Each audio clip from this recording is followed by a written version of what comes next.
Today, in service to our duty to the Constitution and to our country, the House Committee on the Judiciary is introducing 2 articles of impeachment charging the President of the United States, Donald J. Trump, with committing high crimes and misdemeanors.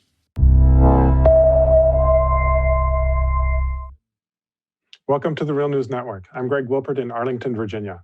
That was Representative Gerald Nadler announcing the introduction of 2 articles of impeachment against President Trump. He went to summarize the article as follows.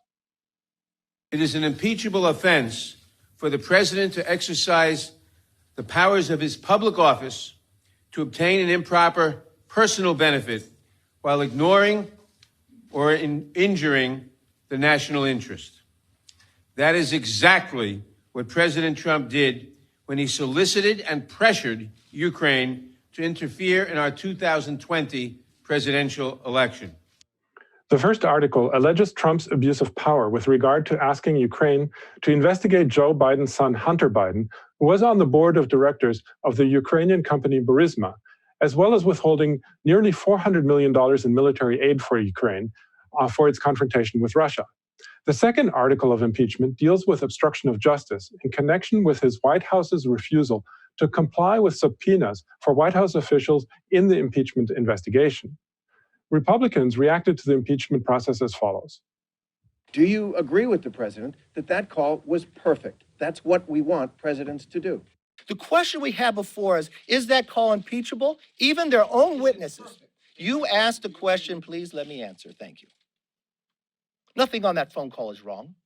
That was a case that has already been opened. The Attorney General was already looking into it. They're so brazen that they just dislike that they will change the rule of law to impeach him.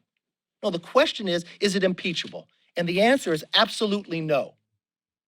President Trump expressed his usual outrage, tweeting, quote, "Nadler just said that I pressured Ukraine to interfere in our 2020 election. Ridiculous, and he knows that is not true. Both the president and foreign minister of Ukraine said many times there was no pressure. Nadler and the Dems know this but refuse to acknowledge," end quote. Joining me now to discuss the impeachment against President Trump is Aaron Maté. Aaron is host of Pushback, which airs on the website Grayzone, and he is also a contributor to the magazine The Nation. Thanks for joining us today, Aaron. Thank you, Greg. Great to be back on The Real News. So you have been a critic of this impeachment process for a while now. Let me start with getting your take on these articles of impeachment. What do you make of them? And do the Democrats succeed in justifying Trump's impeachment with these 2 articles? Well, overall, I see this as a extension of a dynamic that pretty much began when Trump was elected, which is that the neoliberal centrists who run the Democratic Party have been resisting being an actual resistance. Instead of opposing Trump on his actual policies and forming an alternative, especially trying to appeal to those voters who were duped into believing that Trump was an anti-establishment candidate. Democrats have doubled down with the establishment and clung to unelected national security state bureaucrats to resist him. And I think that Ukrainegate is an extension of that. When it comes to these articles of impeachment, I mean, look, near the beginning, the Democrats say here that Trump compromised the national security of the United States. Presumably, they mean by withholding this military funding to Ukraine. And a few things here. First of all, they should have to explain what they mean by that, because that's a very serious allegation. Do they seriously mean that briefly putting on hold some military funding to Ukraine is a threat to U.S. national security? We heard at the impeachment hearings held by the House Judiciary Committee from witnesses who said that we're fighting Russia so that that we're arming Ukraine so that they can fight the Russians, so that we don't have to fight them here. But does anybody seriously believe that? And if Democrats are trying to make that argument, it's farcical. It's especially farcical because President Obama, when he was in office, he faced heavy bipartisan pressure, including from some of the Democrats' star witnesses, to send lethal assistance to Ukraine, the very assistance that Trump briefly paused. And Obama, rightfully, I think, said no. So according to the argument put forward in the Democrats' in articles of impeachment, they're basically accusing President Obama, when he refused throughout his entire presidency, during the time he was asked to do it, to refuse to send the military assistance, they're essentially accusing him of endangering U.S. national security, which is a joke. And look, what I think should have happened from the start is very simple. I think that, Trump bringing up Joe Biden with a foreign leader and asking for an investigation, I think that was inappropriate. I think that was unethical. I think you could even call it an abuse of office. What I think Democrats should have done is put this to a censure vote. And I think that would have even put some pressure on Republicans in Congress. Instead, they turned this into an impeachment saga, which requires a very heavy burden of proof, one that I don't think they've met, which we can talk about if you want, and also has a lot of consequences, including sidelining a very important Democratic primary and leading to a Senate trial that will lead to Trump's acquittal anyway. So in terms of whether Democrats have made a strong case here, no. And do I think that this is worth the political consequences? Certainly not. Well, actually, that's exactly what I wanted to touch on next is kind of the evidence behind some of the arguments. I mean, one of the main kind of problems, and that you've pointed out in some of your programs and articles, is that the Democrats never actually prove that that Trump actually conditioned military aid on a White House meeting. Didn't condition military aid and a White House meeting on investigations into the Bidens and the alleged interference of Ukraine into the 2016 election. That this connection, or this quid pro quo, as it has been called, is somehow proven.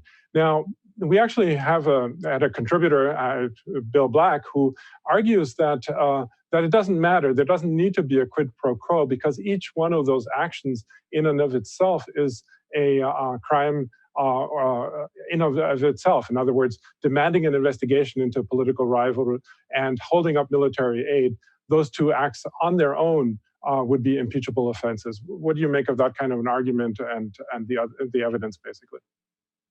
Well, I certainly think that demanding an investigation in this context is unethical. To say it's a crime, I think, is dubious. The problem is some of the investigations that Trump was demanding, demanding an investigation into Burisma, which was the company that Hunter Biden got his lucrative board seat on. That was an investigation that was also demanded by Trump's predecessors. The Obama administration had also been calling for investigations into Burisma. And even some of the Democrats' impeachment witnesses said that it was appropriate to call for demands into Burisma, in the same way that everybody seems to think it's appropriate for Joe Biden, as he did and bragged about, to condition U.S. aid to Ukraine on the firing of a prosecutor, the same prosecutor who was investigating Burisma. So I think in the context of Trump bringing up a political rival with a foreign leader and asking for an investigation, I think you can say that it's unethical.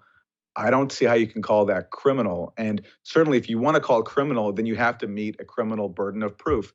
And Democrats didn't do that, especially when it comes to the most important issue here, which is whether or not, and the key issue, which is whether or not Trump conditioned military funding for Ukraine on the announcement of these investigations. I've always thought that the Democrats' theory of the case was quite plausible. I mean, certainly at the same time as Rudy Giuliani was up to whatever he was doing in Ukraine and asking for these investigations, during that same period, the military funding was frozen. But the problem is Democrats didn't go try to subpoena people like Mike Pompeo or Rudy Giuliani or Mick Mulvaney. They instead relied on witnesses who basically had no firsthand knowledge at all.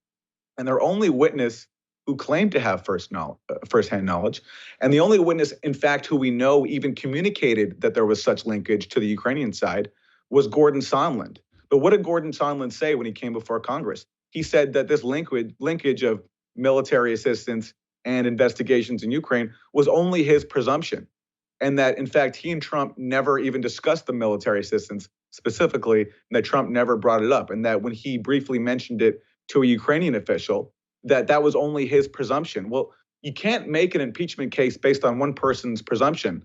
Gordon Sondland's presumption is just as valid as the presumption of Kurt Volker, who was the U.S. envoy to Ukraine, who said that he saw no such linkage, and that's why it never even came up in his multiple meetings with Ukrainians. And that is why, I mean, even the person who Sondland reportedly communicated with on the Ukrainian side, this guy Yermak, Andrei Yermak, he said just now in an interview with Time magazine that he never saw there to be linkage between opening investigations and the military assistance.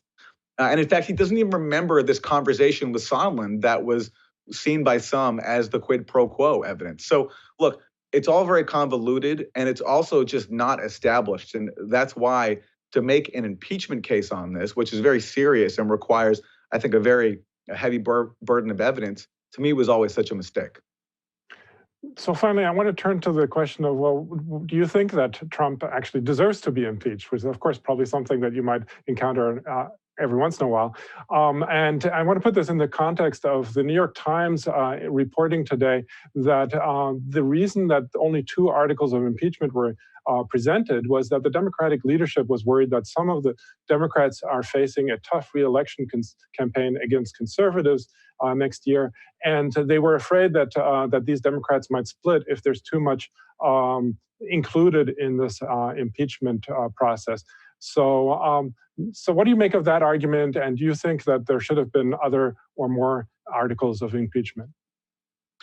Do I personally think that Trump has committed impeachable offenses? Yes. Ramping up U.S. support for the Saudi mass murder in Yemen, his murderous sanctions against Venezuela and Iran that have killed innocent civilians and deprived them of food and medicine, his inhumane treatment of undocumented immigrants, his Muslim ban. Sure, yes.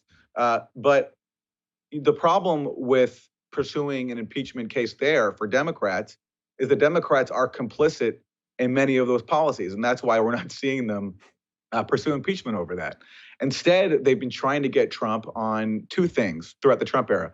One was the moronic Russiagate conspiracy theory that when I was at The Real News, we did so much work trying to expose because, I mean, A, I just thought it was ridiculous, and B, I thought it was a huge gift to Trump for his opposition to be so focused on a dumb conspiracy theory and to believe that it would bring Trump down when it did the exact opposite. It gave him the gift of having his resistance focused on, whether or not there's a P tape and whether or not Michael Cohen went to Prague and all these dumb questions and this false belief that unelected bureaucrats like Robert Mueller would bring him down, which of course none of that happened.